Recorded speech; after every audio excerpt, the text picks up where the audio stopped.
Perang Maluku, perlawanan rakyat Maluku terhadap Belanda.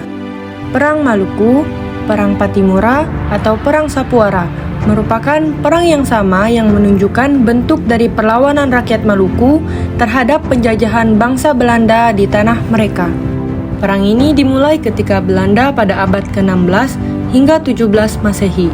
Tepatnya pada tahun 1817 datang ke Maluku untuk mengambil alih wilayah Maluku demi kepentingan pribadi mereka.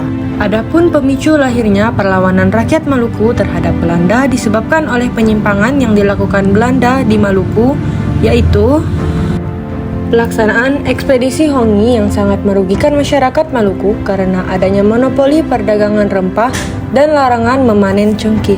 Belanda melakukan banyak praktik korupsi, salah satunya saat Van den Broek yang kalah itu menjadi kepala residen di Maluku yang memesan beberapa kapal dagang kepada perajin kapal di Pulau Saparua. Namun, ia tidak membayar sesuai dengan nominal yang diberikan, malah kurang dan terlambat. Belanda juga gagal dalam membendung keresahan masyarakat Maluku dalam penggunaan uang kertas dan uang logam yang masih digunakan masyarakat Maluku perlahan-lahan hilang dari peredaran. Hal ini juga menyebabkan rakyat dibebani oleh pajak yang sangat tinggi dan terjadinya pemaksaan terhadap pemuda-pemuda Maluku untuk menjadi soldadu atau anggota tentara VOC di Jawa dengan dalih diangkat menjadi anggota milisi. Namun, masyarakat banyak menganggap bahwa pekerjaan soldadu adalah hukuman buangan hingga banyak yang menolak. Menanggapi keresahan dan penyimpangan yang banyak dilakukan oleh Belanda, muncullah seorang mantan sersan militer Inggris di Ambon yang bernama Thomas Matulesi atau dikenal sebagai Kapitan Patimura. Munculnya Kapitan Patimura sebagai pemimpin perlawanan terhadap Belanda memicu timbulnya semangat perlawanan masyarakat Maluku terhadap Belanda. Kemudian, Patimura melakukan pertemuan rahasia untuk membahas keresahan yang mereka alami. Patimura yang sepakat diangkat sebagai pemimpin melakukan musyawarah dengan beberapa tokoh penting yang berasal dari Pulau Haruku, Nusa Laut, Seram, dan Pulau Saparua. Pertemuan yang diadakan pada tanggal 14 Mei 1817 ini menghasilkan keputusan bahwa pasukan Patimura akan menyerang Van den Broek di benteng pertahanannya di Saparua, yaitu di benteng Dorestad. Penyerangan ini terjadi di keesokan harinya, 15 Mei 1817. Patimura bersama pasukannya dibantu dengan Paulus Tiahahu dan putrinya, Marta Christina Tiahahu, berhasil mengepung benteng Dorestad dalam waktu 2 hari. Kemudian, pasukan Patimura mulai melancarkan serangan. Dalam penyerangan ini, pasukan Patimura berhasil menewaskan Van den Broek. Kekalahan Van den Broek membuat Gubernur Maluku, Van Middelkoop, berencana mengirim serangan balasan yang akan dipimpin oleh Mayor Betjes. Patimura yang sudah mendengar kabar tersebut mempersiapkan penyerangan dengan menaruh ranjau-ranjau di bibir pantai Saparua.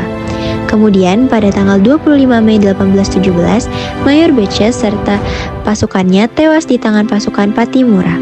Setelah 2 kali berhasil dikalahkan Patimura, Belanda sempat menawarkan perundingan damai kepada Patimura. Akan tetapi, Patimura sangat teguh dan menolak penawaran tersebut. Akhirnya, Belanda kembali berniat untuk menyerang Patimura dengan mengirimkan pasukan yang dipimpin oleh Oversgroot. Pada 4 Juli 1817, Oversgroot beserta pasukannya pun pergi ke benteng Dorestad guna merebut benteng itu kembali. Namun, Patimura selalu memiliki strategi yang sangat ampuh untuk mengalahkan pasukan Belanda itu. Dia beserta pasukannya pergi mengosongkan benteng Dorestad dan bersembunyi di hutan sampai pasukan Groot tiba di Saparua. Hal inilah yang menyebabkan pasukan Belanda dengan mudah menguasai benteng tersebut. Kemudian, Patimura pun tiba-tiba kembali dan mengepung benteng Dorestad. Pengepungan yang kemudian dilanjutkan dengan serangan ini berhasil menewaskan Groot dan seluruh pasukannya. Perang Patimura yang berlangsung selama beberapa bulan ini telah berhasil memberikan perlawanan sengit terhadap Belanda. Dengan tekad yang kuat dan semangat juang yang tinggi, pasukan Patimura mampu menimbulkan kerugian besar pada pihak penjajah. Kekalahan dan kekacauan yang dialami oleh Belanda membuat mereka kesal. Pihak Belanda tentunya melakukan segala cara untuk meredam gerakan rakyat Maluku. Maka dari itu, Belanda pun melakukan Divide et Impera atau politik pecah belah atau politik adu domba dengan mengumpulkan tokoh masyarakat yang tidak suka terhadap Patimura seperti Pati Akon dan Domingus Thomas. Kemudian, pada 16 Desember 1817, pasukan Belanda berhasil menangkap Kapitan Patimura dan para pemimpin perlawanan lainnya, yaitu Antoni Ribuk, Philip Latumahina, dan Said Perintah. Pihak Belanda kemudian memutuskan untuk memberikan hukuman mati terhadap mereka dengan digantung di depan benteng Neo Victoria, Ambon.